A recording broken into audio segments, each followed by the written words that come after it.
कार्य कारण तत्व आनंद वचनामृतम 14वां खंड। हम लोगों के इस विश्व में कुछ भी अकारण नहीं है। क्या तुम लोग अकारण का अर्थ समझते हो? अकारण का अर्थ है जहाँ कोई कारण नहीं है। प्राचीन काल में महर्षि कणाद एक महान दार्शनिक हुए थे। अपने सिद्धांत में उन्होंने कहा था, कारणाभावात् कार्यभावः। कारण का अर्थ अंग्रेजी में कॉज और अभाव का अर्थ वांट। जहाँ कोई कारण नहीं है वहाँ कोई कार्य नहीं है। वे वैज्ञानिक थे और डाल्टन का आणविक सिद्धांत देने के पहले उन्होंने आणविक सिद्धांत का आविष्कार लगभग 1500 वर्ष पूर्व और बुद्ध के 1000 वर्ष के बाद किया था। उन्होंने कहा था, कारणाभावात् कार्यभावः।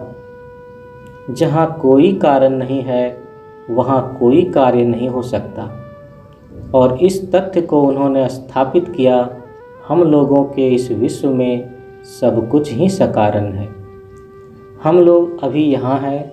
कुछ साल पहले तक तुम लोगों में से कोई नहीं जानता था कि बाबा इस पृथ्वी पर हैं। तुम लोगों में से कोई नहीं जानता था कि बाबा तुम्हें प्यार करते हैं, किंतु बाबा यहाँ थे। वे तुम्हें प्यार करते थे। क्या यह सही नहीं है? और मैं समझता हूँ कि तुम लोगों में से कुछ इस बात का अनुभव भी करते हो कि बाबा उन्हें प्यार करते हैं, कम से कम थोड़ा भी। क्या मैं तुम्हें थोड़ा सा प्यार नहीं करता हूँ? और मैं यह भी अनुभव करता हूँ कि तुम लोग भी मुझे प्यार करते हो। तुम लोग नहीं जानते हो, लेकिन बात सही भी हो सकती है, नहीं भी सही हो सकती है। लेकिन बात सच है कि मैं तुम लोगों को जानता था। विश्व में कुछ भी अकारण नहीं है। तुम मेरे घनिष्ठ संपर्क में आए, मैं भी तुम्हारे घनिष्ठ संपर्क में आया। यह भी अकारण नहीं है।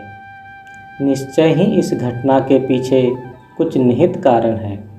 कारण तुम्हें मालूम हो या नहीं हो, इस विश्व में बहुत मनुष्य हैं, किंतु क्यों सिर्फ तुम लड़के और लड़कियां मेरे घनिष्ठ संपर्क में आई, दूसरे नहीं? निश्चय ही कोई कारण है, और शायद यह कारण अथवा इसका बीज 5000 या 10,000 वर्ष पहले ही क्यों ना अंकुरित हुआ हो।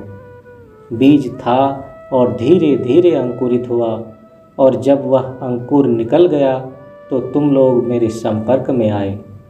अंकुर का निकलना क्या है? पौधे का वह सफ़ेद भाग जो बीज से सबसे पहले निकलता है। इसलिए जब कुछ भी अकारण नहीं है तो तुम लोगों का मेरे घनिष्ठ संपर्क में आना भी अकारण नहीं है। कुछ कारण है जिसे तुम नहीं जानते हो। यह भी हो सकता है कि सुदूर अतीत में भी तुम मेरे घनिष्ठ संपर्क में थे।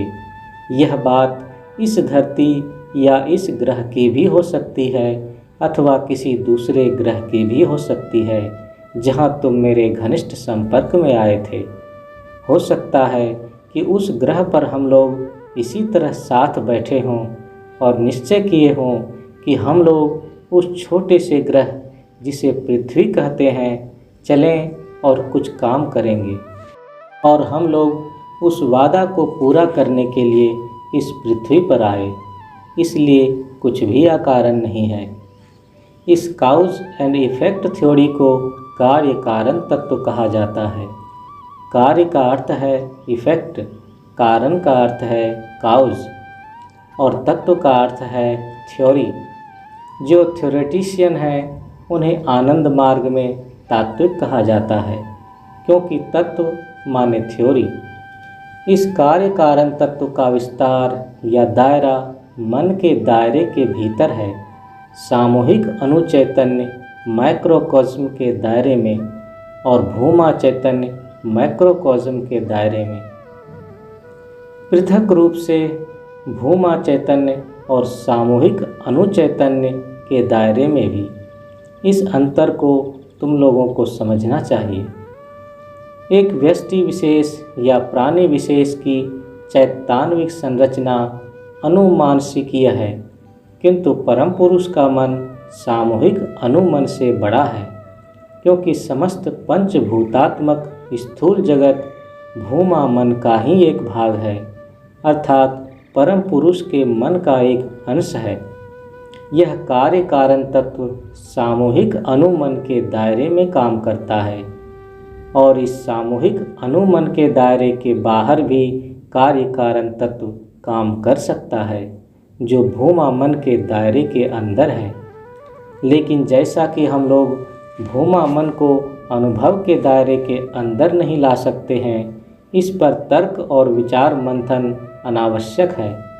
इसलिए हम कह सकते हैं कि कार्य कारण तत्व अनुमन के दायरे के अंदर ही काम करता है। मन का प्रारंभिक बिंदु ही कार्य कारण तत्व का शीर्ष बिंदु है, जो अनुमन के दायरे में काम करता है। इसके ऊपर बिंदु अर्थात चरम अस्तित्व कार्य कारण तत्व के बाहर है। यह परम पुरुष की कृपा के ऊपर निर्भर है। मानवीय कार्य कारण तत्व उस शीर्ष बिंदु के दायरे के बाहर नहीं जा सकता। यदि कोई उस शीर्ष बिंदु के विषय में कुछ जानना चाहता है, तब उसे अपने अस्तित्विक केंद्र को उस अंतिम शीर्ष बिंदु में मिलाना पड़ेगा। जब वह भूमा मन के साथ एकात्म हो जाएगा, तब उसे ज्ञात होगा कि भूमा मन कितना मधुर है और कोई भी अपनी भक्ति साधना की बदौलत यह कर सकता है। बिना भक्ति के साधना अर्थहीन है, वक्त की बर्बादी है। भक्ति मूलक साधना मानवीय तत्व का अधिकतम उपयोग है। इसलिए तुम तर्कशास्त्र जानते हो अथवा नहीं, तुम्हें दर्शन का ज्ञान हो या नहीं, तुम कार्य कारण तत्व के मर्म को जानो अथवा नहीं, किंतु यदि जिनमें भक्ति है, यदि तुम भूमा मन से प्यार करते हो, तुम सब कुछ पा जाओगे। परम पुरुष का रहस्य परम पुरुष ही जानते हैं। इसलिए यदि तुम परम पुरुष को जानना चाहते हो, तो कार्य कारण तत्व की सहायता से तुम उन्हें पकड़ने में सफल नहीं हो सकते हो। तुम्हें उनके साथ एक हो जाना पड़ेगा, दूसरा कोई उपाय नहीं है। श्री श्री आनंद मूर्ति 28 अगस्त 1979, ताइपेई, ताइवान।